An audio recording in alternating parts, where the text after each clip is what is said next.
Hola, ¿qué tal amigos? Bienvenidos a una emisión más en este programa especial que se llama La Reforma Laboral a Contraluz. A raíz de esta importante reforma en nuestro país se han suscitado muchas interrogantes por parte de todos ustedes y bueno, hoy nos dimos a la tarea de invitar aquí a dos grandes amigos, dos grandes personalidades que nos acompañan. Nos acompaña el día de hoy el licenciado Rodolfo González Guzmán, que es el secretario general de la Confederación Regional Obrera Mexicana, y el ingeniero Fernando Óscar García, que es el presidente de Coparmex en el Distrito Federal. El objetivo de esta mesa va a ser platicar con ellos y que nos den sus puntos de vista acerca de la reforma laboral, basándonos en las preguntas que ustedes nos han hecho favor de enviarnos. Bueno, si les parece, vamos entrando en materia. Me pediría al licenciado Rodolfo, empezáramos. ¿Cuál es el objetivo principal de la reforma laboral? Primeramente, agradecerte la oportunidad que me brindas de estar en este espacio de la Contraluz y poder expresar nuestros puntos particulares a nivel de la central que represento, la Confederación Regional Obrera Mexicana. Me parece que uno de los objetivos principales de la reforma laboral, como lo expresa el documento enviado por el presidente de la República, Felipe Calderón y Hinojosa, de ser una reforma preferencial, es el de incentivar la productividad, de que se puedan generar más empleos en el país y de que estos empleos pues, puedan estar de alguna forma generando un mercado más amplio para los jóvenes que se incorporan en el mercado laboral. Sin embargo, nosotros consideramos que de acuerdo con los reportes que da la CEPAL, no se van a generar los empleos que se dicen. Y si se pensaran en generarse más empleos, ¿qué tipo de empleos son los que se pretenden generar con esta reforma laboral? ¿Serán empleos de calidad? ¿Serán empleos en condiciones donde sean más baratos el pago de los salarios? Pues es un análisis que se está dando y que para todos nosotros estamos trabajando fuertemente todas las cámaras patronales, todas las centrales obreras, y de alguna forma hoy precisamente en el Senado se encuentran ya reunidos Gerardo Gutiérrez Candiani del Centro Económico Empresarial y hay una ruta para seguir adelante. Pero el objetivo, insisto, principal que pretende esta reforma es el de legalizar el trabajo informal que se tiene en la ciudad, en el país, y bueno, pues el tiempo lo va a determinar. Eso sería por parte de la CROM. Y adelante, no sé. Bueno, pues muchísimas gracias por esta invitación, Mario. Estamos muy contentos y además de participar con Rodolfo. Gracias, Fernando. Mira, en este aspecto, lo que la Coparmex ha estado viendo y ha estado siempre atenta a esta reforma es que precisamente en este sexenio del licenciado Felipe Calderón, pues por alguna razón de cabildeo político no ha podido llegar a tener ningún buen resultado con todos los representantes del PAN, no ha hecho, digamos, las combinaciones necesarias para poderlo realizar y se encontró con la reforma política y esa reforma le dio la posibilidad justamente de este mecanismo de la iniciativa preferente y creo que de manera muy inteligente y hábil aprovechó para dejar algo al final de su sexenio.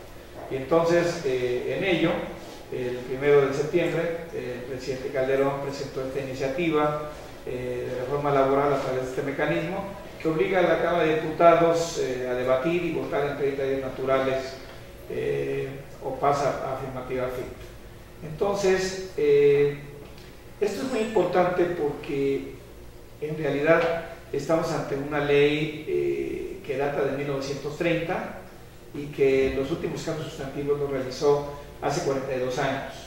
Por lo tanto, en esta dinámica del mundo, donde todo está evolucionando, vemos países nuevos y países que están trabajando fuertemente en relaciones laborales y en la manera de cómo van trabajando en conjunto hacia el objetivo país. Vemos que México se estanca porque cada quien está en su nicho y cada quien quiere estar sin que le muevan, digamos, la situación, porque hay un equilibrio en ello. Entonces, México debe de entrar a actualizar esas leyes correspondientes a la globalización y hacer más dinámica cada día esta situación en relación con las necesidades de la población. Entonces, consideramos que hay una modernización y el presidente manda por ahí unas partes, digamos, de cambio y otras, como todo, creo que difíciles de que se puedan votar en tan poco tiempo, dado que hay que conjuntar todos los comentarios y todas las participaciones, porque en este aspecto entra la vida de las personas. Y esto no es tan fácil, nada más a cualquier persona quitar lo que ha venido manejando a través del tiempo y que viene siendo, si no algo que lo vaya ganando con el tiempo, si es algo que lo viene emocionando en el quehacer de su trabajo. Entonces, ¿cómo hacemos una ley que pueda ayudar a generar mayor empleo? ¿Cómo hacemos una ley que no venga a quitarle alguna situación que ya tenga un trabajador?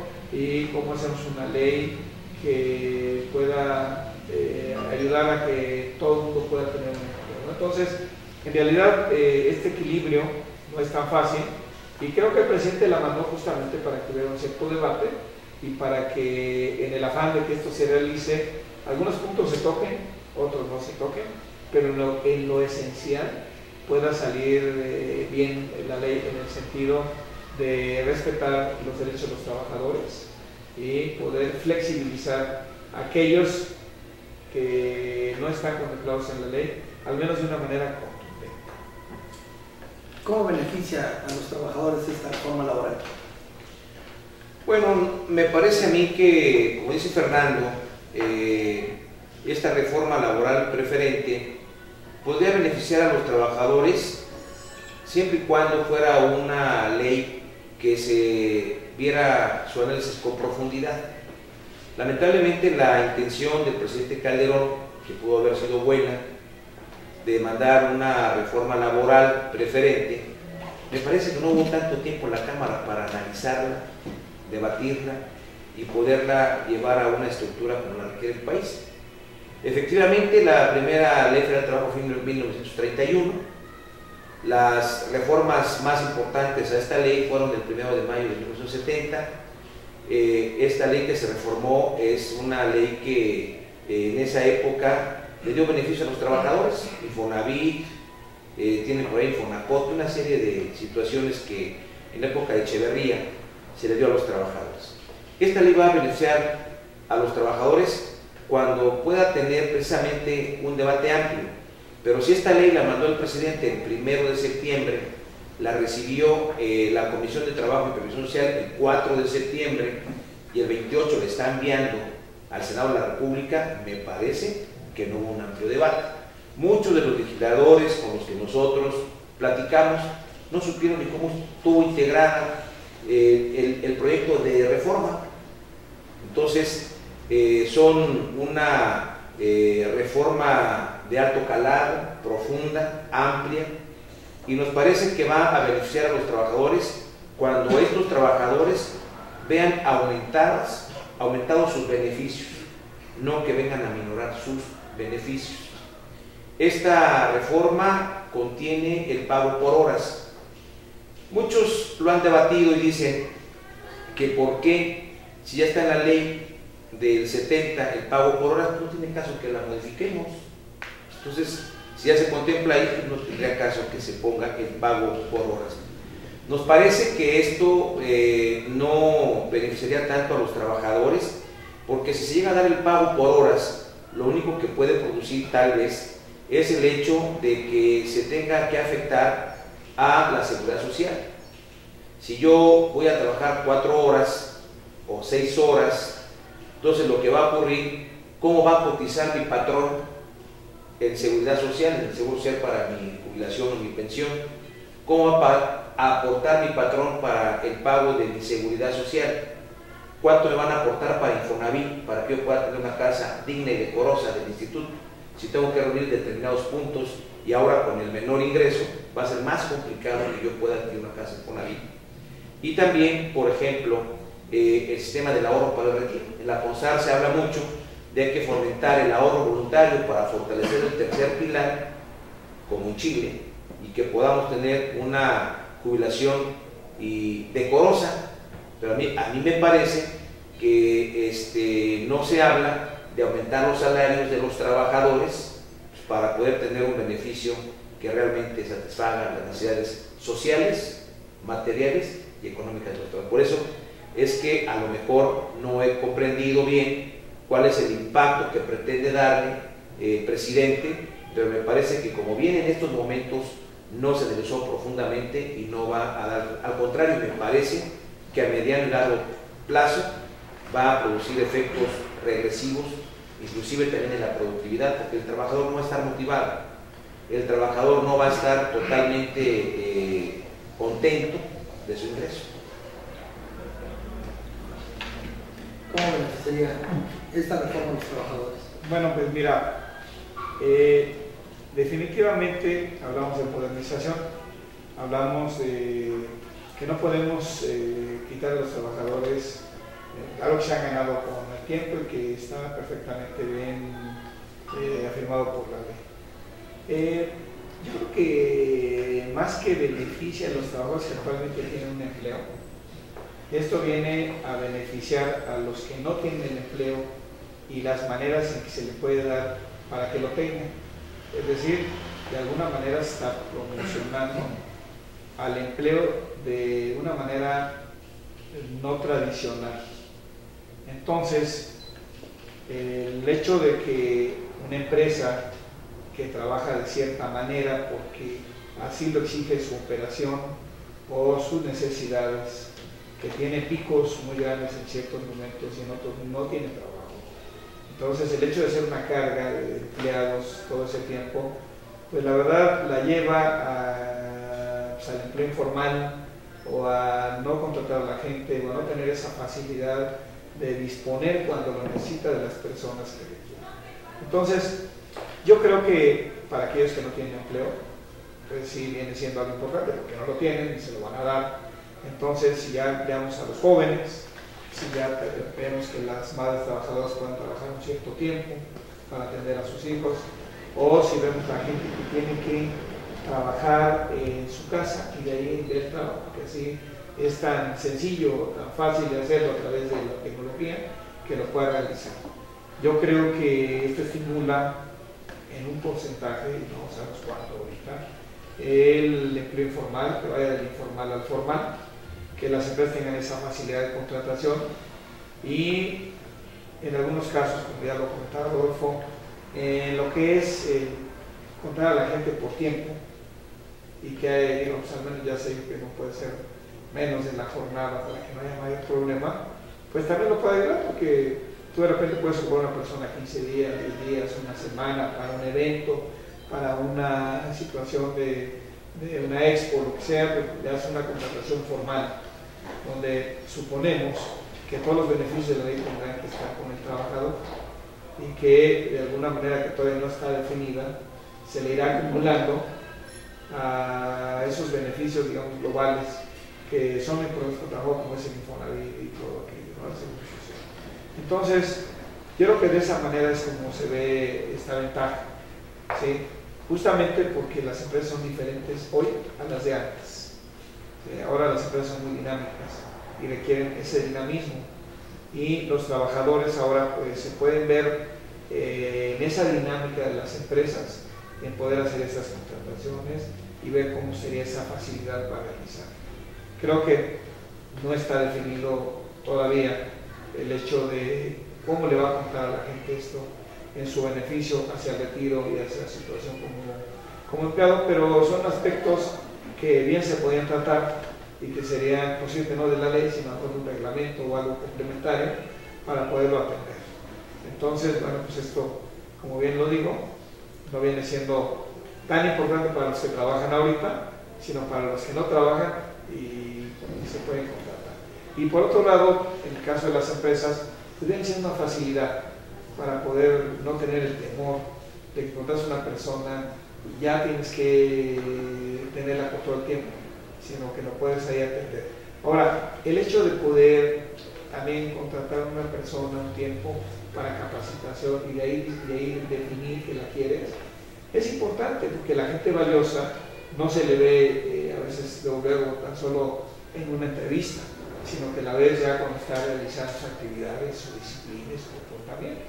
Toda la gente que sí tiene disposición, que tiene capacidad, que tiene voluntad, seguramente lo vas a detectar y no lo vas a dejar, ¿no?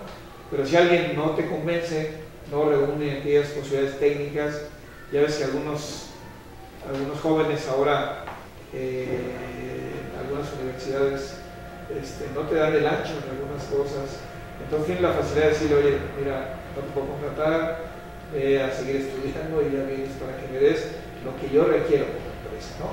Ahora, una facilidad también es el contratar a la gente que no tiene experiencia y que va durante todo esto, y eso ya también le da un currículum a la gente con experiencia, es decir, vas a contratar un tiempo por horas, un tiempo por un contrato determinado, y en fin, pero esa acumulación de experiencias al final le va a dar una experiencia para ser contratado después. Dado que ahora la gente dice, no tienes experiencia, pues entra en el puesto ínfimo, ¿no? En fin, y también podríamos hablar de aquellos emprendedores, aquellas empresas que son de otro tipo, que pueden decir, vamos a contratar por tiempo a este emprendedor, a ver qué pasa, y lo dejas ahí trabajando en algo que pueda ser importante para el futuro, y se puede, digamos, combinar este tipo de actividades y podemos impulsar el emprendedurismo con este tipo de contrataciones. ¿Cómo diríamos que beneficia a las empresas esta reforma? Pues pueden mover sus coches, por favor. Bueno, me parece a mí en lo personal que, como dice Fernando, y yo quiero insistir, nuestra legislación no solamente ha sido la mejor, la ley reglamentaria de 1931, ni las reformas del 70. Nuestra ley es una ley amplísima que todavía habla de estos contratos. Por ejemplo, ¿desde cuándo están asentados en México, por ejemplo, las tiendas de alimentos de hamburguesas rápidas, para no hacer promociones aquí en el programa de hamburguesas? ¿Desde cuándo? Y desde cuándo, por ejemplo, en tiendas departamentales de grandes cadenas se contratan a los empleados por temporada. Es decir, se contempla en nuestra ley federal de trabajo, por lo amplia que es, por obra y tiempo determinado. Entonces, no es necesario hacer un pago por horas, porque hay contratos de eventualidad. En las tiendas departamentales, cuando se viene una temporada, por ejemplo, como diciembre, contratan a los trabajadores por una eventualidad, por cierto tiempo, por 2 o 3 meses. Entonces, desde mi particular punto de vista, no es necesario pasar por horas. Lo comentaba yo hace 18 años, casi 20 años, con un subsecretario del Trabajo, en el sentido de que me decían, es que ya hay jóvenes que lo vienen haciendo. Es cierto. Si vemos estos jóvenes que trabajan en estas tiendas de cadenas de hamburguesas o de comidas rápidas, o en las tiendas departamentales a las que yo me refería, estos jóvenes que trabajan en cines, también en cadenas de cines, son jóvenes estudiantes que con ese salario que perciben no podrían mantener a una esposa o a unos hijos. Lo que hacen estos muchachos es, con su ingreso, coadyuvar en la economía familiar. Pero definitivamente, con 4 o 6 horas que los jóvenes trabajaran, no podrían pagar una familia ni mantener una familia. Si el salario mínimo no es constitucionalmente como lo marca la Carta Magna, 62 pesos con 33 centavos, pues el salario no es un salario digno. Entonces, desde ese punto de vista, me parece que la ley actual todavía contempla este tipo de formas, de modos. Los sindicatos siempre nos hemos sentado con los empresarios, nos hemos puesto de acuerdo con los horarios, que son los más importantes. A los sindicatos no nos interesa cerrar empresas. Sería una tontería pensar que queremos cerrar empresas porque de alguna manera se está afectando al sindicato mismo, se está quedando sin miembros del sindicato y puede cerrar la empresa. Entonces, por esa razón, ¿Cómo beneficia a las empresas esta reforma? Pues como se ha entendido en muchos rubros, y yo no quisiera decirlo, porque lo dijo el gobernador de México, del Banco de México, Agustín Carstens, dijo que es para ayudar a las empresas y para abaratar los despidos. Él lo dijo, yo no lo estoy diciendo. O sea, para que no digan que es una frase mía, ¿no? Entonces, me parece que esto no va a ayudar a las empresas, me parece que esto de beneficiar a las empresas las va a afectar.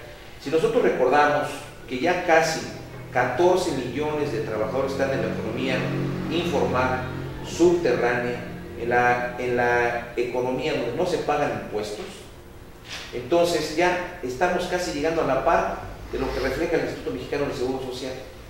Entonces, por esa razón, yo no creo que toda esa gente, ¿por qué se fue esa gente en la economía informal? ¿Porque no había empleo?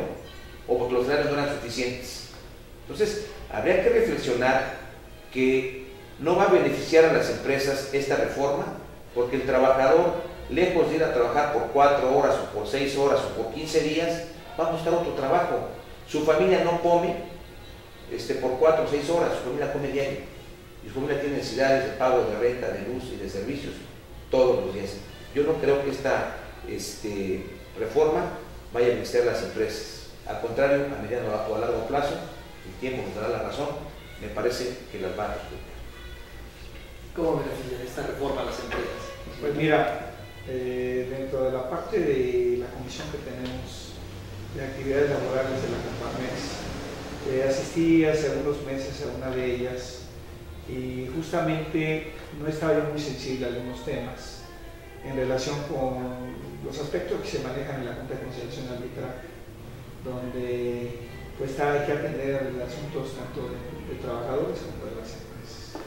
Entonces, platicando de la reforma laboral con los expertos, me comentaban de la importancia que tenía algunos aspectos de la regulación, digamos, de los pleitos que están trabajados con una empresa, hablando sobre todo de que tenemos aquí, la mayoría de las empresas son micro, pequeñas empresas, entonces el país está lleno de ellas, y en el aspecto, digamos, de los pleitos entre un empleado y la empresa, cuando ellos llegan a la Junta y encuentran algunos abogados que son expertos en el tema, prácticamente el negocio está en hacer que los asuntos no se arreglen rápido. Y además es un vicio completo del sistema, no solo del abogado, sino ya tiene que ver la parte de conciliación, no tienen los abogados suficientes, el tiempo suficiente, el personal suficiente, y los proyectos llevan alrededor de varios años para poderlo solucionar, llevan hasta 48 meses, algo así. Lo que pasa con ello es que algunas empresas muy pequeñas, cuando llevan este asunto, pues prácticamente un asunto de ellos se come la empresa. Entonces, con el detalle de que un empleado que dice eso, va a tumbar una empresa. Entonces, si no le pones un tiempo para la resolución y no hay que llevar más tiempo para ello, la verdad vas a dar al traste con la formación de empresas. Y hay algunos empleados que se dedican a ello. Salen de una empresa y se van a otra, ya saben cuál es el mecanismo y es su modus vivendi. A mí en particular ya me ha tocado esa gente que llega y hace que lo despidas, que le des todo, se van a otra y realizan este ciclo. Pero también hay mucha gente que depende de ello. Entonces yo creo que el hecho de que se ponga ya un límite para lo que es digamos, un pleito laboral y que pueda consumarse en un cierto tiempo y después ya bajar esa parte del porcentaje, que era lo que estimulaba que un pleito se fuera hacia el tiempo, es valioso. Entonces, así me lo han dicho los laboristas. Me parece que en ese aspecto la empresa sí sale ganando. Por otro lado, como lo dije anteriormente, creo que el hecho de que la empresa pueda contratar personal de acuerdo a sus necesidades, eso me parece también importante. Bueno, mal haría un empresario que tenga una persona buena y que la quiera esperar, y creo que por ahí no va. Pero sí, si nada más lo ocupa un cierto tiempo, está bien que lo ocupe y lo ocupe bien, con todas las prestaciones de ley en el tiempo corto que se realicen las actividades. Y estoy de acuerdo en que ya existía el contrato por horas y todo esto. Lo que pasa es que no era muy común, no se manejaba muy bien. Ahorita lo que está haciendo es abriendo un poco, que la gente también se dé cuenta que esto existe y que también cuando la gente busque un empleo, no busque el empleo clásico, sino que también diga, oye, dame medio tiempo, dame por hora, sé que estás trabajando en este proyecto, vengo por él. Y entonces que haya una relación de ese tipo. Entonces yo creo que sí existe una ganancia de parte de las empresas en ese aspecto, y si esto es para proteger sobre todo a las pequeñas, a las microempresas, creo que andamos bien, porque esa es la mayoría. Si hablamos de las grandes, pues la verdad ellos tienen un grupo grandísimo de abogados que paga todo lo que quieras y que no le va a afectar cualquier situación. Entonces yo creo que por ahí vamos en buen camino. ¿Cuál sería el beneficio para los jóvenes dentro de esta reforma? Antes de entrar a esta cuestión del beneficio de los jóvenes, quisiera expresar que estoy de acuerdo en algunos puntos de la reforma, Fernando. O sea, no creas que todo es no del sindicalismo, o sea, o todo es no de los trabajadores. Nosotros hemos estado luchando porque esta reforma se pueda dar, pero sin perjuicio a los trabajadores. Yo puedo concederte y te doy la razón amplia de que hay quienes se dedican a hacer de los salarios caídos una industria, y a veces hay componendas entre los abogados, del empresario y del trabajador, y que prolongan los juicios, porque los únicos beneficiados son ellos. Ni el trabajador ni la empresa son beneficiados, porque se llevan su parte cada quien y prolongan los juicios tantos años. A mí me parecería que habría que revisar esto y a lo mejor decir que en 1 año y medio se debe de emitir un laudo, a favor o en contra. Pero tampoco podemos decir que con un 2%, después de vencidos los 12 meses, se le va a pagar al trabajador hasta que se resuelva el asunto, porque entonces estamos afectando al trabajador. Me parece que tenemos que hacer corresponsable también a la autoridad. Me parece que la autoridad debe de resolver a la brevedad posible, debe de apegarse al estricto espíritu de la ley, que la ley debe ser pronta y rápida. O sea, es un principio en la ley del trabajo, precisamente porque los trabajadores no tienen para pagar un abogado o para sostener un conflicto largo. Más bien, el abogado se va a sostener prolongando el juicio y dándole al trabajador una parte y se va a quedar con otra parte sustanciosa, ¿no? Entonces, yo creo que esta reforma tiene algunos puntos que son rescatables, y estamos de acuerdo con que se revisen esos puntos y que se integren otros puntos y otros que se eliminen. En relación, ¿cómo va a beneficiar a los jóvenes? Bueno, va a beneficiar a los jóvenes una reforma a la ley que les dé seguridad en el empleo, así de sencillo. Un joven lo que requiere es, primero, que se le permita entrar a trabajar a una fábrica o a una empresa o a una oficina donde vaya él enriqueciendo sus conocimientos. Porque antes no se le permitía a un joven entrar a trabajar porque no tenía experiencia. ¿Y cómo iba a tener experiencia si no se le contrataba? Pero esta contratación tiene que ser de tal manera que también tenga sus beneficios de seguridad social. No en aras de hacer que un joven aprenda y un joven se desarrolle, no le demos el marco legal que requiere la ley. Entonces, me parece que esta ley debe de contemplar también la protección hacia los jóvenes. Muchos de estos jóvenes de las tiendas que estaba hablando no tienen seguridad social. Entonces, pues lo manejo de esta forma, que solamente va a beneficiar a los jóvenes, que les dé seguridad en el empleo y que les dé de alguna manera su servicio de seguridad social. ¿Cómo beneficiaría a los jóvenes esta reforma? Bueno, antes de contestar, también quisiera completar que justamente en esa reunión que tuve con los especialistas comentaban que no solo era la parte del término, sino que también las juntas requerían más personal para poderlo sacar en tiempo, porque tienen muchísimos casos. Entonces creo que esta reforma laboral también implica atender a las juntas y darles más presupuesto para que se enfoque a darle ese personal que requiere y pues irte a modernizarlas un poquito, ¿no? Yo veo que están los expedientes, todavía usan el hilo para poder guardar todo y demás. Entonces yo creo que tienen que modernizarse y tener lo suficiente. Ahora, en lo relativo a los jóvenes, yo nada más completaría para no estar en lo que yo creo que pensamos. Nosotros también somos un sindicato y como tal, digamos, estamos participando en ello, pero sería de la idea de que en el caso de los jóvenes, aparte de esa gran oportunidad que tuvieran y que supieran la importancia de ser de la parte activa del país que está generando riqueza a través del esfuerzo y el talento, también valdría la pena que se pudiera a esos jóvenes no solo tomarlos como trabajadores, sino que se pudiera, no sé de qué manera, pero que pudiera contemplarse el emprendedurismo en esto, que no nada más trabajáramos para tener empleados en ellos, sino que aquellos que destaquen pudieran ser empresarios, pudieran tener su propia empresa, ¿no? Entonces, como que valdría la pena así meter al gran volumen de jóvenes, pero no con la idea que se queden empleados todos, porque entonces seremos un país muy sometido a ellos, sino que de ahí salgan los nuevos empresarios y demás, ¿no? Entonces, ahí como que no hay que irse sobre la misma forma, ¿no? Es lo que nosotros vemos ahí en las universidades, en que no queremos que formen solamente empleados los mejores, sino que también formen empresarios.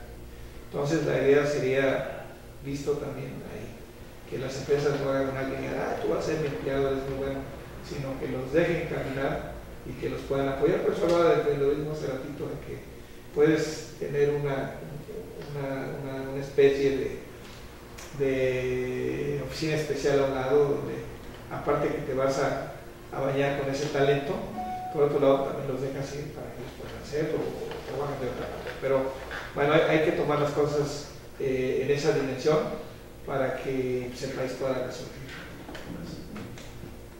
¿Cuáles serían los puntos en donde se afecta a los trabajadores de acuerdo a esta reforma? Hace rato comentaba que si lamentablemente se pagara por horas, se va a afectar no solamente a los trabajadores, se van a afectar a los patrones y se va a afectar al Estado. Cuando exista una disminución en el ingreso de los salarios, se va a afectar la seguridad social en el país, Seguro Social, Infonavit, sistema de ahorro para el retiro, y principalmente se va a afectar al Estado. Vamos a pagar menos impuestos. Los impuestos sobre productos del trabajo se van a disminuir. Entonces, a mí me parece que esa es una de las formas en las que se va a afectar al trabajador, porque no va a tener seguridad en su empleo. Y el trabajador a veces está pensando no solamente en el presente, sino en el futuro, cuando tenga que llegar a una jubilación, a una edad jubilatoria. ¿Qué va a hacer cuando el trabajador se tenga que jubilar? ¿O qué va a hacer cuando el trabajador que es soltero se case? ¿Cómo va a accesar a un crédito de Infonavit? Entonces, a mí me parece que todo esto, insisto, no fue ampliamente debatido, no fue ampliamente deliberado, no fue ampliamente analizado. Y a mí me parece que hoy que se están abriendo estos canales, esta mesa en la Cámara de Diputados, mañana van a ir los investigadores, los que de alguna forma, los doctrinarios, los que están empapados académicamente con este tema, y van a puntualizar cuáles van a ser los efectos que van a tener los trabajadores, los empresarios y el Estado. Y posteriormente, me parece el jueves, estaremos algunos sindicalistas ahí dando nuestros puntos de vista, qué es lo que nos va a afectar. Entonces, en no de tiempo, hace rato manifesté lo que nos iba a afectar y creo que tengo esa misma visión todavía. Yo nada más completaría con que en el caso de los trabajadores debemos lamentar que ellos no puedan contar con la transparencia de parte de sus sindicatos.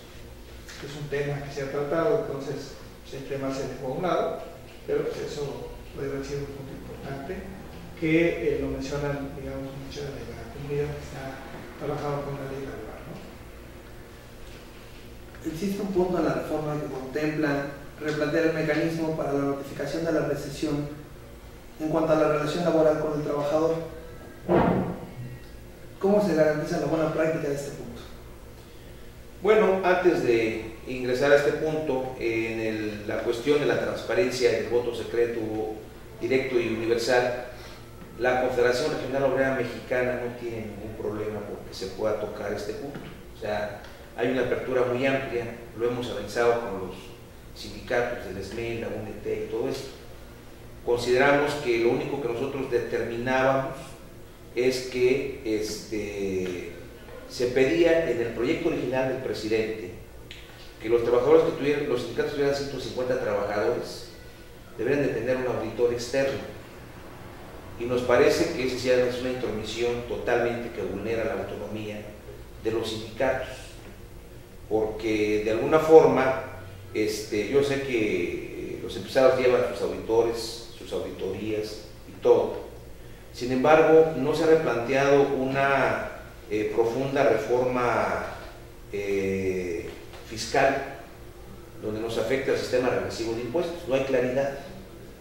Esto lo puedo decir con conocimiento de causa, que el IFAI no quiso dar la información de los patrones que resultaron muy beneficiados de grandes ligas, como dicen ustedes, no micros ni pequeños, Fernando. Sí, sí. No, por eso digo, unos poquitos de los yo digo grandes empresarios de alto nivel, de ligas mayores, como ustedes dicen, que eluden o evaden el pago de impuestos, porque el IFAI no quiso dar a conocer quiénes fueron los empresarios beneficiados con la devolución de impuestos. Entonces, me parece que para que haya transparencia para los dos sentidos, debería de modificarse la ley fiscal, el Código Fiscal de la Federación, y también verlo desde el punto de vista el sistema, de alguna forma, que no pagan las ventas de las operaciones de los bancos. No pagó impuestos Banamex ni Santander, nadie pagó impuestos. Entonces, a mí me parece que todos debemos pagar impuestos en este país, porque la Carta Magna lo dice en el artículo 31, fracción cuarta. Todos estamos obligados a contribuir con el pago de la hacienda pública. Pero entonces a mí me parece que la relación con los sindicatos, cuando te dicen que van a necesitar un auditor externo, pues que lo pague el gobierno. ¿Cuánto cuesta una auditoría? Yo no las he hecho, pero me parece que andan en el rol de 50,000, 70,000. Bueno, depende de la empresa, ¿no? Sí. Y entonces yo no sé si un sindicato de 150 trabajadores pueda pagar una auditoría. Entonces, son temas que sí hay que analizarlos profundamente. Quiero dejar claro, no hay oposición por la transparencia de los sindicatos. La Confederación Regional Obrera Mexicana, curiosamente, aquí traigo, no venía preparado, pero por si acaso, traigo mi cédula de Hacienda. Entonces, no hay tal situación de que tengamos un problema por la transparentación de los sindicatos, ni en su democracia, ni todo esto.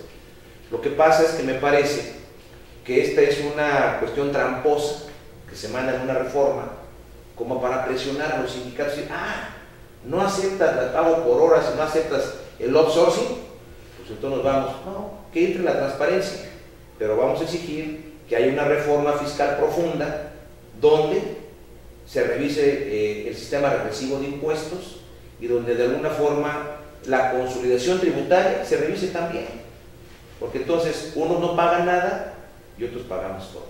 En fin, esto es un tema de la reforma fiscal, ya nos invitará, yo creo que Mario Rosas para conocer este tema, espero que sigamos en el aire y que no nos corra, ¿verdad? Bueno, me habías comentado el punto, sí, efectivamente, cuando se le va a notificar al trabajador el despido, existe en la ley actual, en el artículo 47, la fracción última, que dice que la sola falta de notificación al trabajador se entenderá por un despido injustificado.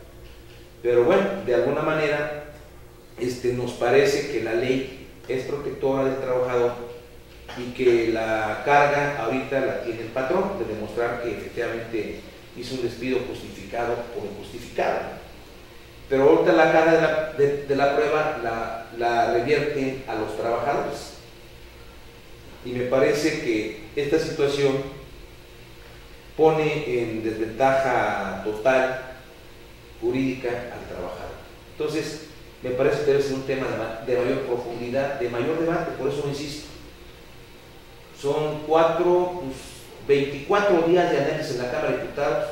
Yo hablé con algunos diputados y me dijeron, nunca supe de qué se trataba la reforma, pero tuve que votar. Entonces, ¿cómo es posible que hayan actuado con irresponsabilidad, que no sabían de lo que estaban votando? Entonces, yo creo que esto requiere de mayor análisis y profundidad. Respecto al mismo punto. Bueno, antes, un poquito siguiendo, no quise interrumpir. Yo toco el punto porque es el punto que se toca. Sería incorrecto no tocarlo, ¿no? Pero él no lo puede tocar, es obvio, pero no te puedes dar puñaladas ni nada, y eso lo respeto mucho. No, pero habría que decirlo, pero por otro lado, también cuando lo he comentado, digo, ¿cómo le van a exigir a los sindicatos todo esto cuando la misma Cámara de Diputados no tiene transparencia en el manejo de sus recursos? Tiene la libertad de hacerlos, no tiene que darle cuentas a nadie. Entonces, ¿cómo le exiges a otros que lo hagan? Entonces, en particular, digo, era un punto difícil, pero que no había, digamos, la oportunidad de poderlo hacer y hablar de todo este tipo de, digamos, de transparencia y demás, cuando por otro lado sabemos de los manejos amplios y que tú como no puedes saber lo que está pasando, ¿no? Entonces, ¿con qué moral y demás puedes hacer, ¿no? Entonces, por eso era algo que estaba así, como dice, entrampado, ¿verdad? Ahora, por otra parte, yo también considero que estos puntos son de más análisis, pero al final son asuntos de abogados, porque el abogado del trabajador demuestra algo, el abogado de la empresa demuestra algo, y al final viene siendo de los abogados. Entonces, pues esto es algo que así está manejando y que falta más información para poder, digamos, revisar y dar una opinión más correcta, ¿no? Yo creo que en este, como en otros lados, cuando alguien se porta mal, paga las consecuencias, y que anda bien, pues tiene que salir adelante en ello, ¿no? Yo creo que al final, con que te respeten, que cuando no te quieren te paguen lo que es justo, creo que vamos caminando bien, ¿no? Que el problema es cuando tú quieres a alguien votarlo de una empresa y no le quieres pagar lo correcto, entonces eso no se va. O cuando un empleado se porta mal y no puede seguir en algo porque ya de la persona que tiene la confianza para él. En su opinión, ¿cómo consideran el límite que establece esta propuesta de ley en el caso de los salarios vencidos cuando ocurre una huelga? Bueno, antes me gustó el formato de Fernando, lo respeto porque es una charla, es un diálogo cordial, con puntos de vista que pueden ser coincidentes o no coincidentes. Pero nada más recordarte, Fernando, que la reforma no la hicieron los diputados, el proyecto lo mandó el presidente de la República. O sea, el presidente Felipe Calderón Hinojosa mandó un proyecto de reforma a la Cámara de Diputados donde se contemplaba eso, porque yo lo leí, yo tengo la obligación de leer cuáles son los alcances de una ley.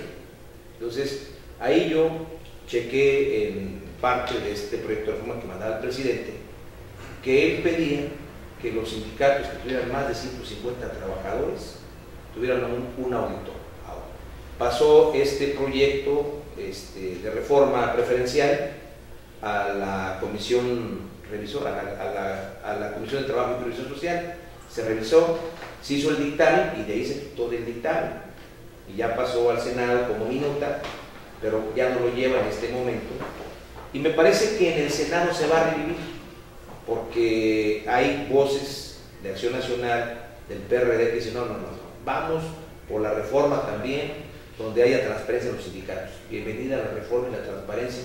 Dicen que el que nada debe, nada teme, ¿no? Entonces, si ante los ojos de la opinión pública tenemos que dar una opinión de esclarecimiento y de un buen manejo de las cuotas, pues hay que hacerlo, ¿no? Pero yo me referiré, se le tiene que dar esa explicación a los trabajadores. Yo no sé si un club que tiene socios le dé a todo el mundo también sus balances, sus estados de cuenta, ¿no? Yo no lo sé, pero bueno, eso se verá, como dices, en otro punto que podamos ver, ¿no? Y en relación con la pregunta que me hizo Mario, en el sentido de los salarios caídos de la huelga, ¿decías tú? Sí, en el caso de una huelga establece un límite para los salarios caídos, que las huelgas ya no pueden extenderse, que es lo que platicábamos hace rato. Bueno, yo considero que tenemos que privilegiar el diálogo. La huelga para nosotros es el último digamos, el último elemento que podemos esperar. Y el movimiento obrero en México ha actuado muy responsablemente. ¿Cuántas huelgas han existido a nivel nacional en los últimos años? O aquí en el Distrito Federal. Muy pocas huelgas, realmente. No han existido huelgas porque ha habido una responsabilidad de empresarios y de patrones. Nos hemos puesto de acuerdo, Fernando. Nos hemos sentado, hemos dialogado y hemos resuelto aquellas diferencias. Cuando ya se hace una huelga realmente que se estalla, muchas veces es porque las empresas ya no pueden salir adelante. Cuando las empresas ya no pueden salir porque se están ahorrando económicamente, porque ya no le pueden pagar a los acreedores, porque ya no les pueden, ya no hay suministro eléctrico, o porque el Seguro Social se lleva la maquinaria, porque llega el Seguro Social y dice, no, pues, oye, vamos a hacer un convenio para seguir trabajando, no te lleves la maquinaria. Si te la llevas, pues ¿con qué voy a seguir produciendo? No, yo me la llevo y mueren las empresas. Entonces, es cuando realmente llega una huelga y se estalla. Yo comulgo que las huelgas no deben de prolongarse. Yo comulgo que las huelgas deben ser cortas. Ni son buenas para el empresario, ni son buenas para los trabajadores, porque al final de cuentas, si ya no se va a abrir una empresa, los trabajadores van a recibir maquinaria y se va a ir ahí echando a perder, van a ser fierros viejos. Por lo tanto, yo considero que las huelgas deben de revisarse también y deben de resolverse en un perentorio tiempo. Deben de resolverse, ¿para qué? Pues precisamente para eso, porque si el patrón ya no sale adelante, pues los trabajadores se adjudican lo que les corresponda por sus indemnizaciones, por sus 20 días, sus 3 meses, sus salarios caídos, sus alcances que tengan de acuerdo con la ley. Y el trabajador se lleva lo que obtuvo por derecho, porque no es por no derecho, sino por derecho, porque una huelga la dictaminó la Junta, una huelga que la califica de procedimiento improcedente, de ilegal o de ilegal, y dependiendo de eso, pues vendrá un procedimiento donde venga una adjudicación. Y entonces, me parece que las huelgas no deben de prolongarse, deben de llegar a una regla. Primero, no está en la huelga, pero si ya no es posible llegar a una regla, bueno, esa sería la conclusión final. Bueno, mira, coincido totalmente con Rodolfo. Y yo creo que no sé, también deberíamos de trabajar en labores preventivas para evitar las huelgas. Yo creo que justamente algo importante que digamos no se habla, pero que queda digamos estipulado y así lo pensamos, es la competitividad. Y es un tema importante que va dentro de las empresas, donde vale la pena más que ver la parte, digamos, de transparencia que estamos buscando, ¿no? Algo así. Y que, insisto en que tiene que haber por todos lados, no nada más en un solo lugar. Yo creo que también tenemos que calificar a los sindicatos en la parte de competitividad. Hay unos son muy buenos, están trabajando en ello para hacer que los trabajadores realmente mejoren y demás, pero quizá otros no. Yo creo que por ahí es el camino, y esta labor nos puede llevar a prevenir las huelgas, porque al final la empresa es de todos, es del sindicato, es de los empleados, es de los empresarios. Entonces, pues sí hay que darle un tiempo perentorio para que no vayan más que esa huelga se pueda solucionarse muy rápido, pero hay que evitar llegar a las huelgas. O sea, no hay que verlo como algo, como las muertes, ¿no? De que hoy mataron a 50, hoy tenemos 50 huelgas, ¿no? Yo creo que las huelgas vienen siendo algo cuando de plano no hubo la oportunidad de poder llegar a unos acuerdos, y eso me parece complicadísimo, ¿no? Porque si es el mismo fin, la empresa tiene el fin de dar un servicio o crear un producto, y la gente lo está haciendo, es la gente, al final lo hace la gente, todo esto, no lo hace nadie más que la gente. Entonces, ¿cómo que llegar a la huelga? Yo creo que ahí había que atender ese punto. Ahorita no suena mucho la parte de las huelgas, digo, lo que más sale es porque no estamos de acuerdo en el porcentaje de incremento, pero por otro lado, si vemos cómo está el mundo, en el crecimiento, en lo que va generándose en las empresas, pues tampoco puedes dar más de lo que no ganas, porque todos nos vamos a ir todos ahí. Entonces, yo creo que también debería reglamentarse de alguna manera, salvo excepciones, lo que más puedes dar de acuerdo a cómo va la empresa y cómo va la inflación nacional, ¿no? Porque si no, podemos caer también en un absolutismo de parte de los sindicatos que diga, pues a mí no me convence este porcentaje, queremos este. Y se llevan ahí un buen tiempo parando, y cuando paras un tiempo una empresa le das en la torre, ¿no? Hay empresas que no te aguantan un día o varios días.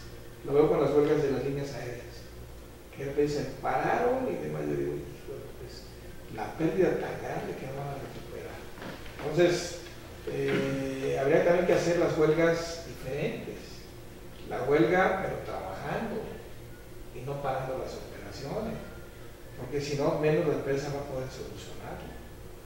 Acuérdate, los japoneses lo que dicen, cuando estoy en huelga trabajo más rápido para darle la prueba a la empresa. Pero debe ser, eso sí, diferente. ¿Y por qué no cambiar el sentido de las huelgas en el sentido de que la gente siga trabajando, esté en huelga, pero que la empresa siga caminando para que pueda solucionar? Son temas que todavía a veces nos quedan como cortos para la ideología que tenemos, de los caminos que llevamos. Hay un proceso, pero debemos de llegar a esos niveles de entender realmente que esto afecta al país, afecta a las personas. Una persona sin empleo es una persona, híjole, a la mitad del empleo es parte de tu vida, no lo puedes soltar, no lo puedes dejar, tienes que amarlo, tienes que llevarlo hacia adelante, tienes que cuidarlo, cultivarlo, y también los líderes tienen que cuidarlo, tienes que cuidarlo juntos. Sí, pues en fin, yo creo que por ahí se... ¿Cómo se piensa establecer el sistema de salario por hora? Brevemente, complementando lo que dice Fernando, cuando hemos analizado las huelgas en Japón, pero tienen la honorabilidad. En Japón el honor es lo más grande que pueda tener un ser humano. Y entonces, si aquí nosotros hiciéramos lo de Japón, te aseguro que los patrones hagan huelga todos los días para ser más productivos. Pero en Japón se ponen una banda y se le da la calle y se puta. El patrón es terrible, ¿no? Es una gente desleal, deshonesta y como que cuida del aspecto de honorabilidad. Y aquí me parece, con todo el respeto, que habría patrones que nos dirían, pónganse huelga todos los días, pero como Japón nada más, ¿no? Bueno, el pago por hora se ha establecido en este proyecto de reforma preferente, diciéndose que se va a garantizar cuando menos el pago del salario mínimo. Si trabajas 1 hora, 2 horas, o 3 horas, o 4 horas, se te va a garantizar el pago de la fabulosa cantidad de 62 pesos con 33 centavos. Y que también, si tú tienes un salario mayor con una profesión, pues ese salario se te va a respetar cuando trabajes 3 o 4 horas, que no lo creo que en la práctica vaya a ocurrir. Puede ser un buen deseo, pero en la práctica no va a ocurrir. Nosotros no somos líderes de escritorio, nosotros somos líderes que estamos dentro de los centros de trabajo, que escuchamos al trabajador, que hemos sido trabajadores y que sabemos que en la práctica esto no va a ocurrir. Y con todo el respeto para Fernando, yo no sé si va a haber patrones buenos que te digan, oye, nada más trájame 4 horas y te voy a pagar toda tu jornada completa. Yo no creo que vaya a funcionar así, porque así está planteado en el proyecto de reforma. Entonces, que yo le diga, oye, trájame 4 horas, te voy a pagar los 300 pesos que ganas toda tu jornada, no sé si voy a ocurrir en la práctica, pero así está planteado. Bueno, y fíjate que los que más trabajan por hora son los abogados, y que lo cobran bien, por eso no les puedes pagar. Entonces, bueno, ahí se ve. Los trabajadores eventuales o por temporada, ¿cómo se estaría garantizando la seguridad social para estos? Pues no hay garantía, no hay garantía. Ahorita como están en la ley actual, las tiendas departamentales que por temporada contratan a trabajadores por 60 o 90 días, pagan todas las cuestiones de seguridad social. Pero en esta ley que se habla de contratos de prueba y de aprendizaje, no se va a pagar la seguridad social. Porque está diciendo, pues es un contrato de prueba, un contrato de aprendizaje, y si me voy a un contrato de aprendizaje de, lo quieren, de medio año, pues después del medio, como dice Fernando, no me conviene, de base y lo doy de baja. En la ley actual se habla de 28 días de un contrato de prueba, para que el patrón, precisamente, el patrón pueda verificar, así lo dice la ley actual, el patrón puede verificar los 28 días si el trabajador reúne la aptitud y actitud del trabajo con la que se va a contratar, que no haya sido engañado, y el patrón puede rescindir dentro de esos 28 días el contrato del trabajador si ha sido engañado. Así lo dice la ley actual. Pero a mí me parece que, como se está planteando ahorita en esta reforma, va a afectar a los trabajadores, porque no van a tener una seguridad de continuidad social. No hay una continuidad de seguridad social. Entonces, bueno, pues eso es lo que está en el debate en la mesa, ¿no? En el Senado. Sí, yo creo que es algo que se va a tratar, pero ya en otro nivel de la ley, no en la ley propiamente, sino ya por el reglamento, para poder completar, porque es imposible poner, digamos, en lo que se mandó todo lo que conlleva, ¿no? Pero habría que ver qué es lo que compete o conviene para que realmente hablemos de seguridad social. Yo creo que independientemente de eso, una gente está desde el primer día con toda la seguridad que corresponde, al menos la parte médica, ¿no? La parte de que no le puede pasar algo. Sí, entonces habría que definirlo y me parece que sería completarlo bien, porque a la gente le agrada tener su información, le agrada saber que puede tener y sumar puntos. Entonces, creo que debe haber algo así como tu tarjeta, así esas tarjetas que te dan en Soriana, te dan, entonces tienes tus puntos y puedes seguir ocupando, ¿no? Mejor decimos otra marca.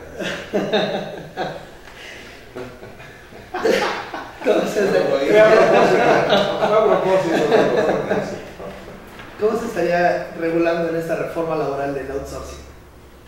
Bueno, esta reforma ha tenido dos etapas. La primera, ya tenemos en la ley, por eso digo que nuestra ley ha sido un modelo para el mundo. Nuestra ley de 1931, un modelo muy avanzado para todo el mundo. Y en el 70 habla de la tercerización. Hay patrones subcontratistas que son solidariamente responsables. Y esta figura no surge en México, esta figura surge en Europa y pasa a Estados Unidos. Pero habla de trabajos muy específicos y muy especiales, de técnicos, de gente que sin que esté dentro de la planta, viene y da asesoría técnica. Al menos se maneja así en Europa y en otras partes de la Unión Americana. Y te dan asesoría en productividad, en altos mandos, o sea, es otro outsourcing. Pero en México lo estamos usando indebidamente. Aquí, cuando entró a México, pues algunos patrones que deben ser los menos, yo no digo que hay patrones honorables en el país, definitivamente yo conozco patrones que son honorables y conozco los que no lo son también, lamentablemente, pero dicen, bueno, pues ahorita ya tenemos la oportunidad de evadir el pago de seguro social, de prestaciones sociales, de no tener sindicato, de no tener un contrato colectivo de trabajo, y mucha gente se fue por esa figura, porque disminuían sus costos. Vemos los problemas de las guarderías del Seguro Social, no son propias del instituto, sino contrataron gentes que se dedican a cuidar a los niños. Bueno, la Cámara de Diputados también tiene outsourcing para la limpieza ahí, ¿no? Benito Mirón tiene outsourcing. Así es. Entonces, muchos han utilizado esta figura, pero también el outsourcing, cuando se maneja bien, pero que se pagan las prestaciones, no pasa nada, ¿no? O sea, a lo mejor yo quiero abaratar un poco mis costos Y lo hago con gente nueva. Pero en la primera etapa que mandó el presidente y de la Cámara, se manda para que sean solidariamente responsables el que contrata el servicio de outsourcing. Debe de cerciorarse de que la empresa que está contratando efectivamente va a cumplir con sus obligaciones de seguridad social, de salarios, etcétera, etcétera.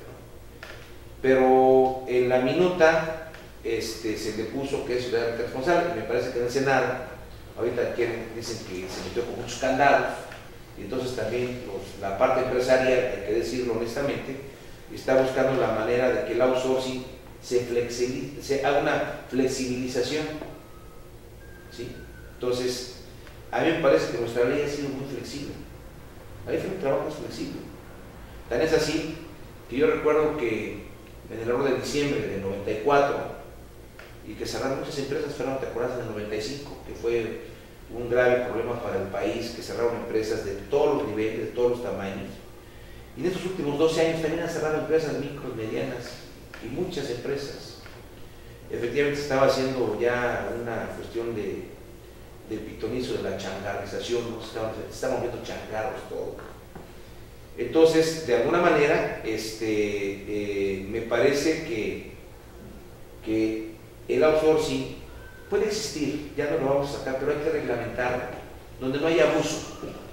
O sea, por eso se puede revisar esta figura donde no haya abuso, y quien pretenda hacer un mal uso del outsourcing no pague con multas. Hay una penalización. En el Estado de México hay una figura que se dice de delitos cometidos contra el trabajo y la previsión social. No se trata de precarizar el empleo, porque entonces estaríamos confundiendo una reforma, Fernando. No sé si tú estés de acuerdo conmigo. Si yo trato de abaratar la mano de obra y trato de semi-esclavizar a los trabajadores, pues entonces sí lo voy a penalizar, porque no se trata que metamos en una ley que fue de avanzada y de avance una figura que va a afectar a los trabajadores. Entonces, mi punto de vista es que el outsourcing puede ser aceptable siempre y cuando sea una figura que tenga acotaciones y que no venga a precarizar el empleo ni a abaratar la mano de obra en el país. Bueno, en términos del outsourcing, el sector patronal ha calificado la reforma como sobrereguladora. Por esa parte de los candados está demasiado. Entonces hay que, digamos, no hay que ser más papista que el Papa, ¿no? En pocas palabras. En general, el sector patronal es empático en que esta reforma de contratación no quede fuera del marco de la ley y que se prohíba que los empleados permanezcan sin prestaciones legales mediante este mecanismo. La crítica social implica que a través del outsourcing las grandes empresas se libran del reparto de utilidades. Entonces un tema, ¿no? Está por ahí que vale la pena no dejarlo fuera, ¿no? Porque justamente es el gran tema. Si tú no quieres tener a la gente, no quieres problema laboral, no quieres sindicato y además no quieres compartir de lo que realmente ganas. Entonces, ese es el gran tema, más que todo lo demás, ¿no? Entonces hay que buscar la manera en que también para compartir las grandes empresas parte de sus utilidades para el outsourcing, que al final trabajan para ellos. Pero ese tema no está tratado. Hay otros. ¿Sí? Pero sí está, ¿no?, en la reforma, Fernando. ¿Les dan ¿de qué parte de las utilidades? No, del outsourcing, la regulación del outsourcing. No, sí, regularlo, sí, con sus prestaciones de ley, claro, y demás, pero hasta ahí llegó. Claro. No tienes mayores aspiraciones. Pero yo te apuntaría algo. El outsourcing también es dañino para ustedes, porque hay empresas que lo practican y entonces vuelve una práctica deshonesta para el que no tiene outsourcing y el que sí tiene outsourcing. Bueno, además es una mezcla, la verdad es que ya se ha vuelto como la mezcla, depende realmente lo que la empresa pretenda hacer o cuál sería su visión al respecto o que la soporte realmente, ¿no? Pero no, yo creo que el principal problema de ello es el hecho de que, y así se maneja, tienes una empresa para el personal y una empresa para la empresa, ¿sí? Y aquí pues subcontratas a través de otra empresa y así cuando no quieres una persona, pues dices a otra empresa, llévatelo, tú te haces cargo de todo y tal. Claro. Entonces aquí lo estamos viendo desde un punto de vista de que cuando contratas una empresa, pues sí estés al pendiente de que esos empleados tengan sus prestaciones, ¿sí? Pero no van a participar de la empresa de los beneficios. ¿Sí? Entonces es el gran tema, porque acuérdate que el problema del país y de otros países es la distribución de la riqueza. Entonces algo que complicado, ¿no? Sí, ya se ha tocado ese tema de elevación de impuestos y demás, por otro lado, cómo está la relación de la riqueza.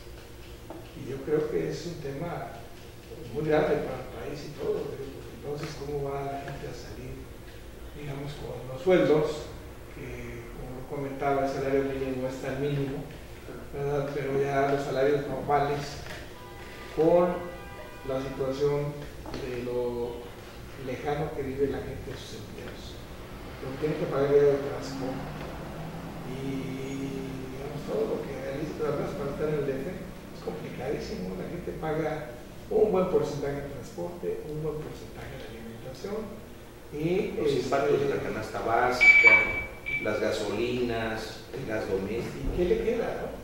¿Qué le queda si no le das un extra, no? Claro. Entonces, bueno, pues sí, hay que ver esa parte, pero no es el tema de ahora, se van a hacer temas posteriores. ¿Cómo se modifica el esquema de antigüedad para los trabajadores con esta nueva reforma laboral?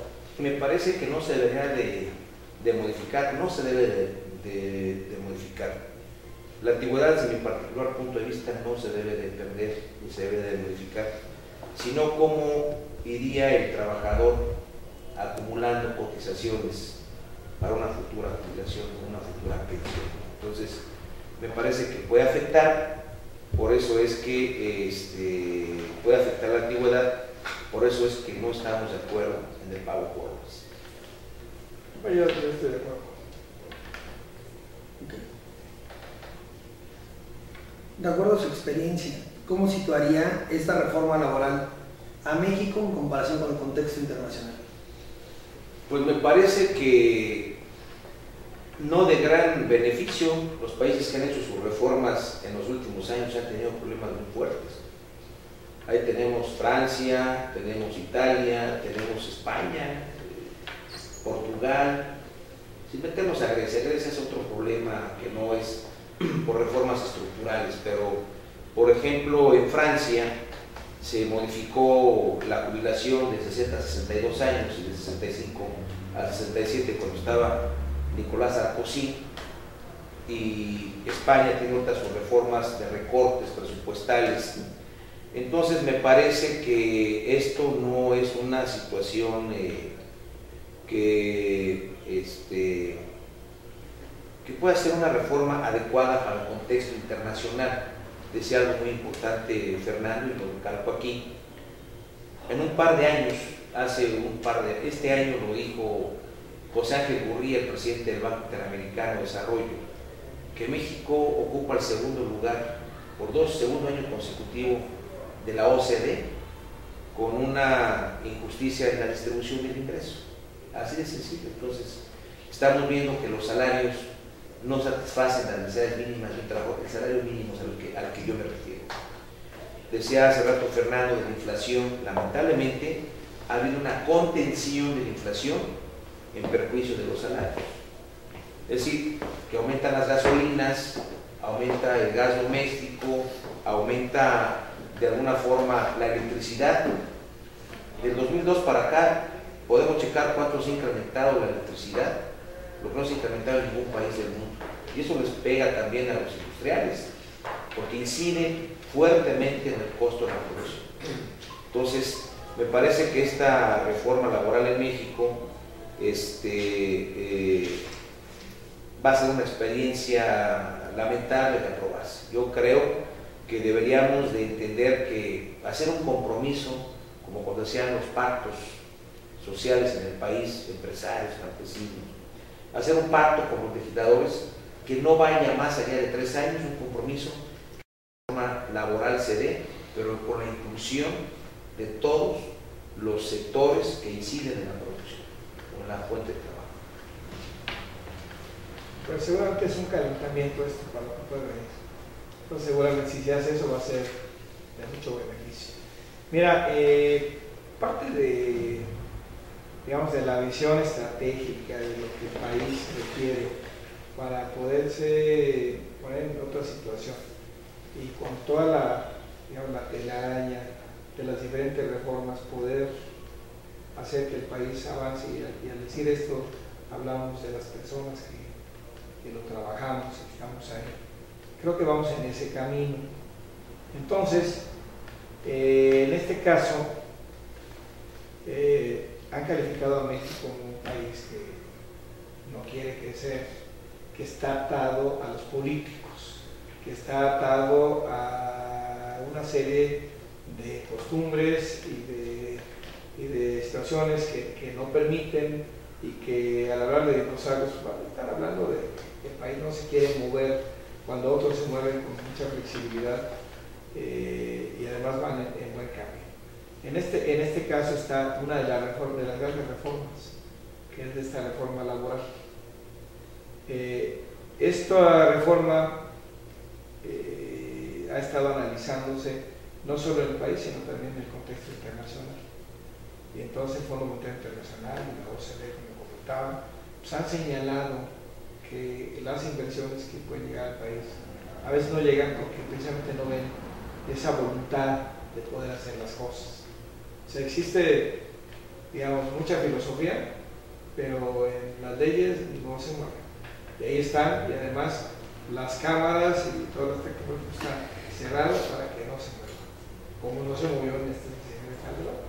Entonces, el hecho de que ahora se mueva, si no de manera completa, pero sí parcial, esto va a ser importante porque va a ser una señal de otras que pueden venir, como ya está anunciando, y que pueden calificar mejor a México en el aspecto laboral, sobre todo ahora que en China las cosas están cambiando, para que vengan más capitales al país, y a través de más capitales generar más empresas, generar más empleo, y van a fortalecer ese sentido. Entonces, lo que respecto va a ser posible.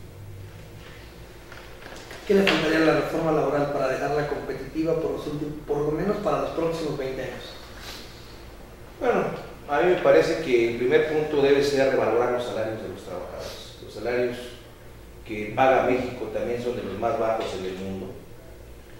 Y me parece que hay que revalorar los salarios. El primer punto es revalorar los salarios. Segundo punto, sería importante que las empresas pagaran de alguna manera por revisar sus tiempos, movimientos y eficiencias, pagaran por unidad de producción. Es decir, lo que hacen muchos lados, pagar por destajo. Se paga por destajo en la confección, se paga por destajo haciendo figuras en botellas, se paga destajo, o se paga, por ejemplo, por mano de obra trabajando en las agencias de autos, se paga por hora rebase. Un mecánico tiene tantas horas, hace tantos vehículos, le pago tanto. Eso sí estimularía la producción. Sin embargo, aquí en esta ley no se contempló absolutamente ni de revalorar los salarios, ni de ver la cuestión de estimular la producción pagando por unidad, es decir, dando un sueldo a la producción. Eso estimularía. Este país no se ha desarrollado porque el trabajador no tiene poder de compra. Se está estrangulando la economía porque el trabajador no tiene con qué pagar nada. Ahora, si se está pensando que se tiene que traer la mano de obra de China a México, es porque China ya está cobrando más de mano de obra. Hay un grupo de países, el BRICS, Brasil, Rusia, India, China y Sudáfrica, que están revalorando su mano de obra. Y son países que tienen un ingreso per cápita excelente para la población. China, veamos los crecimientos de China. China creció alrededor del 10.5% en los últimos años. Va un poco más frenada ya ese aceleramiento que tenía, pero Brasil viene creciendo muy bien. México se ha estancado. Y México está estancado no por la productividad.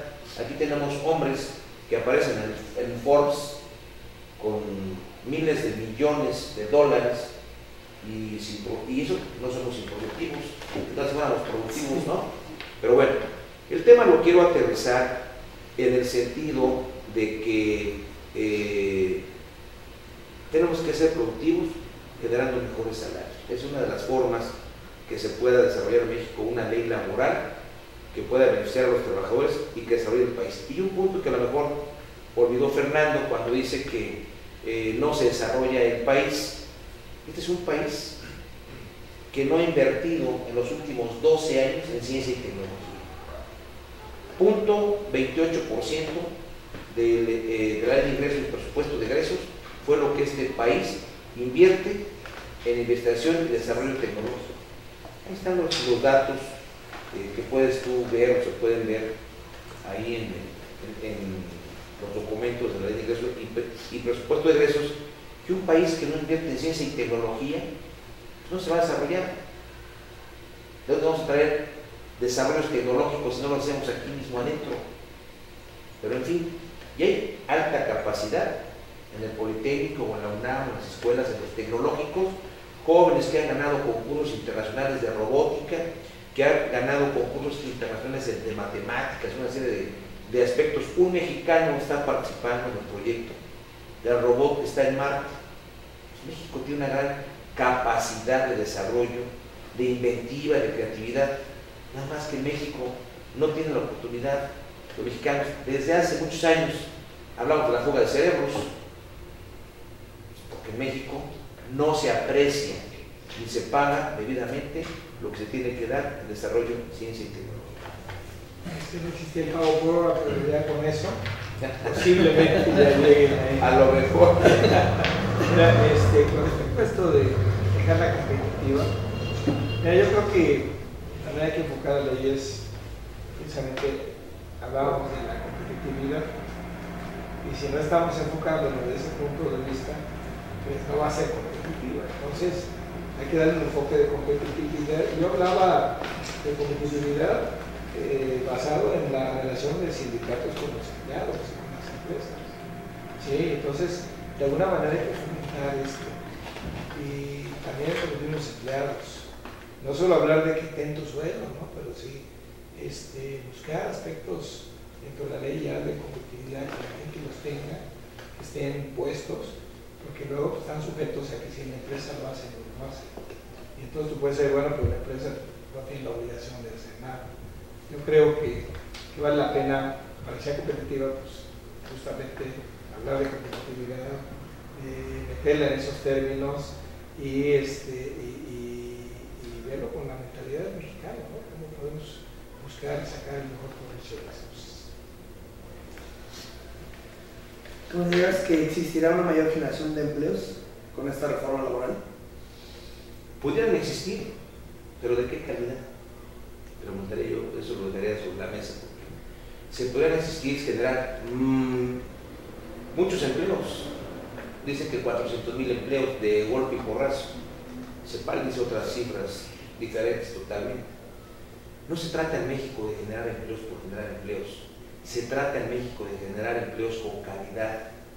Y esa calidad nos debe de conllevar que deben ser empleos dignos, decentes, de una remuneración adecuada, con seguridad social y con todo lo que conlleve a estimular al trabajador para que sea altamente productivo. En México tenemos la mejor y la mayor mano de obra. México tiene muchos trabajadores. En México no necesitamos a veces de llaves especiales, desarmadores especiales. Le damos a un trabajador que tiene que mover una máquina o apretar un tornillo, una tuerca, y ellos mismos hacen a veces sus herramientas en el país, lo que no ocurre en otros países. Yo he estado igual que Fernando en muchas partes del mundo y principalmente en Estados Unidos. Si ponemos un operador, un mecánico, a que mueva una máquina o que cierre una barra, si no le damos la llave adecuada no lo hace. Y en México lo hacen los trabajadores con gran inventiva. Por eso yo sostengo que no se trata de generar millones de empleos, necesitamos 1.200.000 por año, porque eso es lo que se va generando de la población económicamente activa que se va insertando al mercado laboral. Pero necesitamos saber qué tipos de empleo queremos generar con esta reforma. Yo me parece que se podrán generar, pero qué tipos de empleo requiere el país. Bueno, escuchando exactamente tus palabras, Y cuando dice que si existiera una mayor generación de empleos con esta reforma, yo creo que sí, ¿verdad? Y yo creo que sí, porque hay flexibilidad, porque se va a poder contratar de manera parcial a quien puede trabajar parcialmente, a quien puede hacerlo desde otro ámbito, y esto va a ayudar. Aquí lo más importante es que los empresarios lo entiendan, porque al final ellos son los que van a generar el empleo. Entonces, que se sensibilicen a estas nuevas formas, que no tengan miedo y que puedan empezar a usarlo, ¿sí? Que las nuevas empresas que vienen al país también lo puedan ver y digan, ah, mira, esto nos puede servir. Yo creo que esto va a ayudar a formalizarlo. Tenemos el temor, a veces tú quieres ayudar a alguien y sales mal, luego te quiere denunciar por quedar bien, si quedas mal, es una ayuda a medias. Ahora con esto podemos formalizar las cosas. Yo creo que el principal reto de esto viene siendo el poder cambiar esa manera de pensar, esa manera cultural de pensar, en que vayamos de la informalidad y nos sintamos orgullosos de ser formales, de ser parte del país. Porque a veces la informalidad dice, oye, yo feliz, mira, tú pagas, yo no pago nada y mira lo que gano. Y la gente lo dice y se siente muy bien. Yo creo que tenemos que cambiar esa parte. Entonces, tenemos que hacer un trabajo de nación, mucho liderazgo, mucha formalidad, sobre todo para aportar a los servicios tan solo que usamos en la ciudad. Si no aportas y quieres agua, y quieres subsidio, y quieres luz, y quieres transporte barato, no sale. Entonces yo creo que es una combinación de esos factores que nos puede ayudar para que realmente podamos entrarle, porque en realidad quien se queda con mucha parte de esa informalidad son los líderes, ¿sí? Y la gente no sabe, no paga, y a la gente le pagan, ¿no? Y no tiene seguro, ¿por qué no le facilitamos las cosas? Ahora, no digo que sea igual el manejo de la informalidad, sobre todo en aspectos ya de mercados muy establecidos, pero puede ayudar un poco, y sobre todo puede dar el orgullo de ser un ciudadano completo, porque cuando nos conviene somos de una manera y cuando no de otra, ¿sí? Y eso pues, no se vale, ¿no? Digo, hablamos de valores, hablamos de lo que en Japón también se ve, entonces esto viene siendo más completo, pero todos tenemos que colaborar en ello. Entonces, bueno, pues eso sí. ¿Cómo impactará esta reforma a los trabajadores sindicalizados?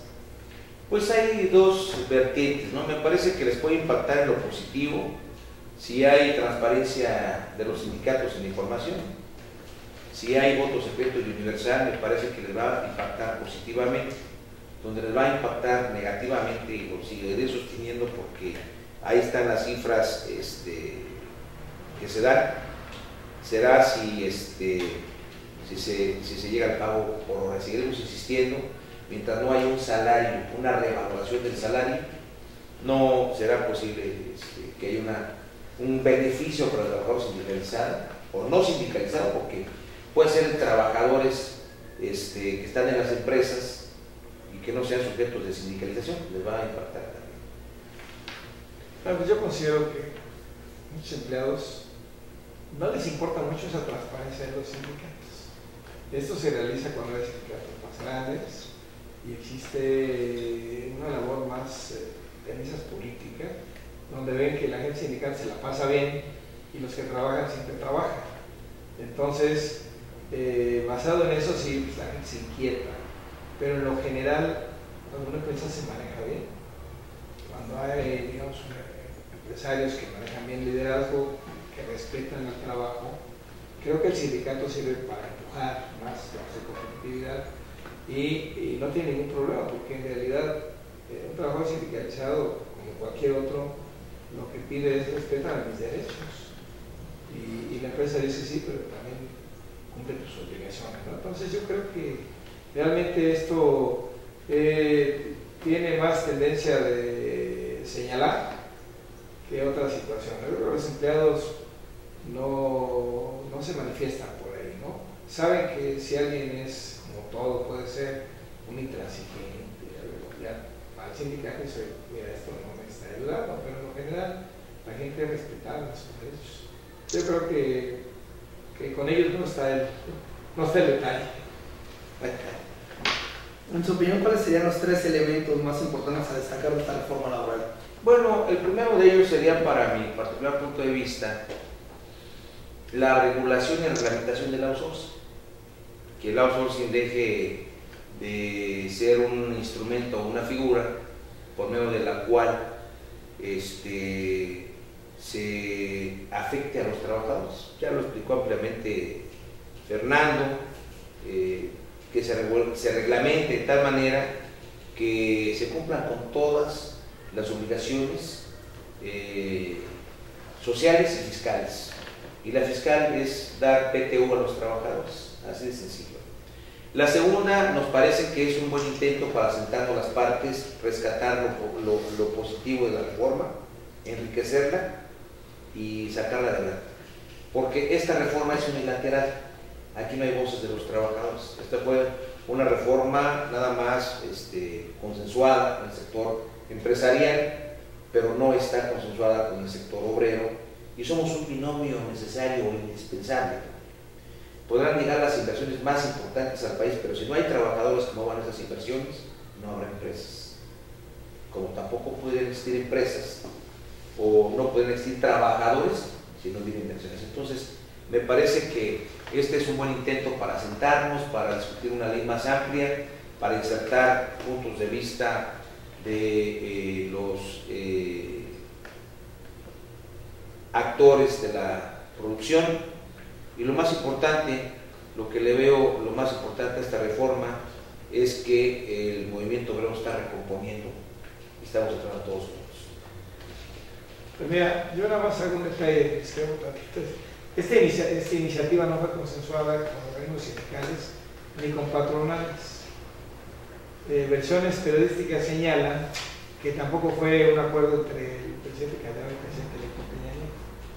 Entonces, él la mandó por su propia voluntad, ¿no? Pero en fin, yo creo que los 3 puntos importantes, y viendo sobre todo la complejidad del país, el primero vendría siendo el voto libre y secreto para la elección de representantes sindicales, que de alguna manera eso es importante. El 2 es la inclusión de jóvenes y madres con hijos a este nuevo esquema. Y el tercero, que estoy totalmente de acuerdo con Rodolfo, es la regulación de la outsourcing. ¿Cuál sería tu comentario final acerca de esta reforma laboral? Bueno, con referencia a lo que expresa Fernando, yo he preguntado a muchos trabajadores y a muchos dirigentes sindicales si alguien pidió una reforma laboral y nadie me dijo que sí. O sea, de alguna manera todo el sector obrero no sabía de la reforma laboral hasta que la impulsó el presidente con su reforma política el año pasado, que quiero decirlo que es una manera inclusive hasta tramposa.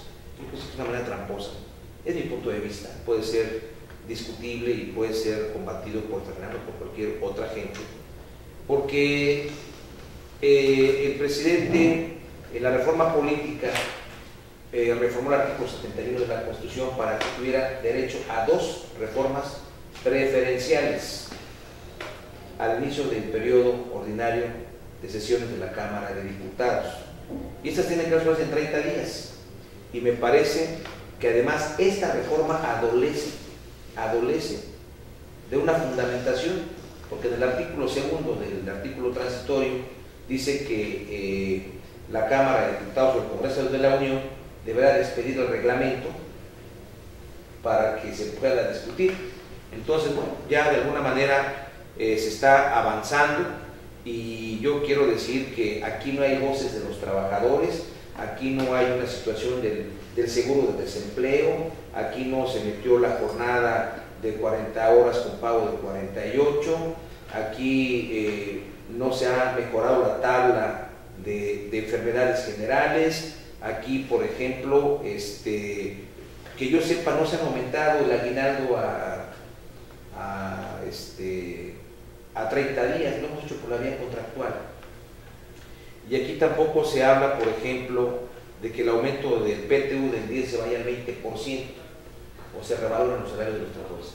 Cuando yo pudiese existir o ver que existiera esto en esta reforma, yo diría, aquí está la mano de los trabajadores. Transparentar que haya elecciones libres para sus comités ejecutivos, adelante. O sea, hay que cambiar las leyes. Una ley que no se modifica se vuelve anacrónica, obsoleta e inoperante. Pero no en aras de que se tenga que modificar una ley, como dice Rodolfo L. Vigo, la injusticia extrema se tenga que volver una ausencia del derecho. Esto cancela los derechos de los trabajadores. Mira, yo como un punto final, y porque para no entrar en la misma tesitura, nada más te diría que el caso de Felipe Calderón presenta esta iniciativa para poner en efecto a PRI, para demostrar la forma en que operará la legislatura y la voluntad política de Enrique Peña Nieto para desligarse de liderazgos sindicales que lo benefician electoralmente. Y en el caso de Enrique Peña Nieto, ha dejado anotada su influencia en la legislatura, sus declaraciones públicas han sido en el sentido de la necesidad de la reforma, pero con revisiones y sin prisas. Esto para no dañar los intereses y los derechos históricos de los empleados. Pues les agradezco a los dos por haberme acompañado el día de hoy, por habernos ampliado el panorama acerca de la reforma laboral. Y bueno, a ustedes amigos que nos siguen semana a semana, les agradezco el favor de su atención y nos vemos en la próxima semana en un programa más de Personalidades a Contraluz. Muchas gracias.